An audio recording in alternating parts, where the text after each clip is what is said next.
भ्रष्टाचार, विधायक को हटाना जरूरी है। और मुझे पता है कि लालटेन से जिस पर मिला है सिंबल, वो हार जाएगी, वो हार जाएगी और जनता फिर से उसी नर्क में रहेगी जो 15 साल से झेल रही है। उसके जीतने का तो सवाल ही नहीं उठता, उसकी बात ही हम क्यों कर रहे हैं। अगर जीतना होता तो पूर्वे जी, उनके ससुर जी, वो 2010 का भी चुनाव जीतते ना, 2015 का भी चुनाव जीतते ना, लेकिन वो हारे। 2010 का भी चुनाव परिहार विधानसभा का रामचंद्र पूर्वे जी हारे, 2015 का भी चुनाव वो हारे, क्योंकि जब सोनवर्षा विधानसभा था तो कुछ जाति समीकरण के कारण वो विधायक बने, लेकिन जब परिहार विधानसभा हुआ, कई पंचायत कट जाने के बाद उनका जीतना असंभव था और असंभव है, वो नहीं जीत सकते।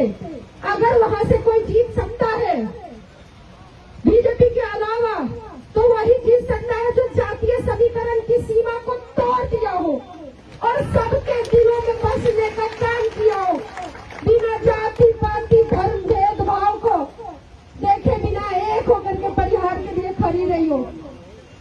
रितु आज अगर